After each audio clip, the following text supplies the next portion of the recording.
महाराज जी मतलब अदृश्य पर विश्वास और अंधविश्वास में पड़ने के बीच की रेखा क्या है? हाँ, अंधविश्वास एक अलग चीज होती है कि जैसे हमें कुछ ज्ञान नहीं और हमने गुरु की बात पकड़ ली, कोई बुद्धि नहीं लगाई और हम निकल गए।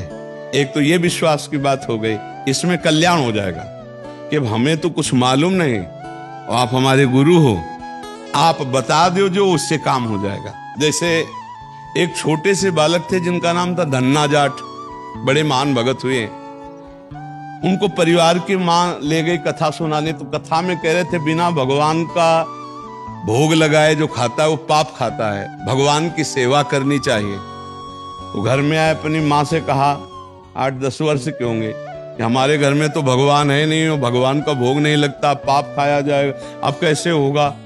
तो कथा का आखिरी दिन था, तो पंडित जी के पास गए, कहा कथा आपने सुनाया कि बिना भगवान का भोग लगाए नहीं खाना चाहिए, भगवान हमारे यहाँ तो भगवान है नहीं, तो आप भगवान दे दो। तो उन्होंने देखा कि बच्चा है, तो उन्होंने कहा देखो कथा समाप्त होगी तब भगवान दे देंगे। अब वो दूसरे दिन जब जाने लगे तो उनके पीछे चले, भगवान दे दो गुरुजी आप कह रहे थे। तो उन्होंने सोचा लड़का है, इसको ठाकुर जी तो दे नहीं सकते, तो भांग खाते थे, तो भांग का बट्टा ऊपर का, कहा ये भगवान है ले लो। पूरी कथा बड़ी, तो उनका कैसे सेवा करेंगे, तो बोले नहा के नहा देना और पवा के पा लेना, बस इतनी सेवा है। और वो इतने खुशी हो, देखो विश्वास है क्या, भांग का बट्टा, इतने खुशी हो गए कि मुझे ठाकुर जी मिल गए, मुझे भगवान मिल गए। घर में गए, नहाया और ठाकुर जी को ना, वही मतलब भांग के बट्टा को नहा, और बाजरे की रोटी, गरीब आदमी सामने रखा, पाओ प्रभु। और वहां प्रभु कहाँ, एक दिन हो गया, तो उन्होंने सोचा हमारे पास कुछ है नहीं, लगता पंडित जी के पास खीर पुआ सब सामग्री थी तो ठाकुर जी पाते, वो बिल्कुल ठाकुर जी मान रहे। दूसरा दिन हुआ फिर वही बाजरा, तीसरा दिन हुआ फिर वही बाजरे की रोटी।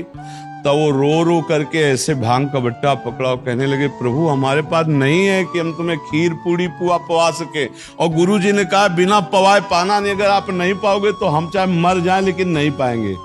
उसी समय श्री कृष्ण प्रकट हो गए, क्योंकि भगवान तो सर्वत्र है ना। भांग के बट्टे की जगह में श्री कृष्ण बैठे हैं, उन्हीं की अवस्था का रूप लेके, और वो और बाजरे की रोटी शुरू कर दी पाना। तो बोले देखो तुम कितने निर्दयी हो, 3 दिन से तो हमें भूख लगी है और हमारे घर में ज्यादा कुछ है नहीं, 1-2 रोटी माँ बना पाती है, गरीब आदमी, पूरी रोटी तुम नहीं पाओगे, आधी हमें दो आधी तुम पाओ। भगवान ने, और फिर जो लीला का विस्तार हुआ कि धन्ना सेठ हो गए, अपार वैभव उनके। ये है विश्वास, गुरु के वचनों पर बिल्कुल बुद्धि न चलाकर विश्वास। और एक अंधविश्वास कहते हैं पाखंड को, नहीं कि हम तुम्हारी आयु बढ़ा देंगे, हम तुम्हारा रोग नष्ट कर देंगे, हम तुम्हारा ये कर देंगे वो कर देंगे, ये सब गलत जगह है, अंधविश्वास है, इसमें फंस जाओगे, नष्ट हो जाओगे। तुम बेवकूफ बनाते हो उनको जिनको ज्ञान नहीं है। बचपन से बाबा जी मंत्र अनुष्ठान करते रहे, अवश्य में भोक्तव्यम कृतम कर्म शुभाशुभम, भीषम पितामह 6 महीना बाणों की सैया में रहे, तुम कलावा से तुम कर्म बांध दोगे, जंतुर बांध कर तुम किसी के कर्म मिटा दोगे, तो नौटंकी नाटक है कि नहीं।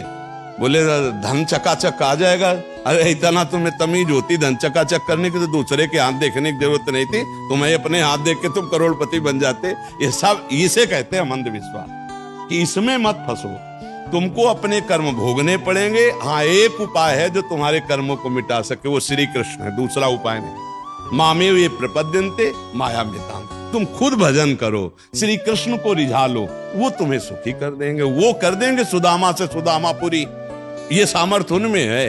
तो इसलिए इसको, इस अंधविश्वास को हम रोकते हैं कि ये ड्रामेबाजी में कभी कोई मत फंसो, किसी के जंतुर भरने में इतनी ताकत नहीं कि हमारे कर्मों को नष्ट कर दे।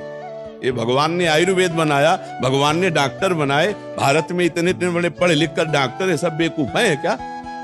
वशिष्ठ जी जैसा कोई ज्ञानी महात्मा बिरला ही होता है। राम जी को 14 वर्ष का वनवास, सिया जी का हरण, दशरथ जी का मरण, कौशल्या का वैधव्य, इसे नहीं रोक पाए। और कह रहे हैं भरत जी से, सुनो भरत भावी प्रबल, बिलख कहो मुनिनाथ, हानि लाभ जीवन मरण जस अपजस विधिहान। हमारे भारतवासी ऐसे अंधविश्वासी हैं, इसमें लगे। इस बात को हम अंधविश्वास का खंडन करते हैं। अंधविश्वास को अगर मानो तो गुरु के वचन मान लो। बोले राधा जपो, कृष्ण जपो। अब बुद्धि लगाने की जरूरत नहीं, जप के देखो तुम्हारा मंगल हो जाएगा। कृष्ण नाम तुम्हारा मंगल कर देगा, राधा नाम तुम्हारा मंगल कर देगा, राम नाम तुम्हारा मंगल कर। ये जंतु रंतु ये मंगल नहीं करने वाले, बस पक्का कह रहे। महीना 2 महीना 4 महीना कोई मंत्र जपता होगा तो सिद्धियां अपनी बताता होगा। यहाँ बचपन से मंत्र ही जप रहे हैं। हमारे ब्रज में एक से एक सिद्ध हुए, बताओ कौन जंतुर बांधने वाला हुआ? एक से एक सिद्ध हुए, एक से एक सिद्ध हुए कि जिनके पीछे भगवान डोलते हैं, लेकिन अगर 2 थप्पड़ मार दिए तो बोले कुछ नहीं, ऐसे ही सह के रह गए। पंडित रामकृष्ण बाबा, पंडित गया प्रसाद जी, एक से एक सिद्ध महापुरुष हमारे ब्रज में हुए। अभी अभी थे पूज्य श्री चंद्रशेखर बाबा, रात दिन भजन में लगने, ऐसे ही रहे ना। ये है सिद्धि, जिनके साथ श्री कृष्ण खेल रहे, जो चिल्ला चिल्ला कर श्री कृष्ण के प्रेम में रो रहे, वो ऐसे ऐसे ये है सिद्ध महापुरुष। ऐसे तस्मा शास्त्रम प्रमाणमते कार्याकार्यो व्यवस्थितो, शास्त्र के अनुसार चलो, सबको भगवान नाम जप में लगाओ, सबको धर्म कर्म में लगाओ। स्वयं अच्छे आचरण करोगे तो तुम्हारे पाप नष्ट हो जाएंगे।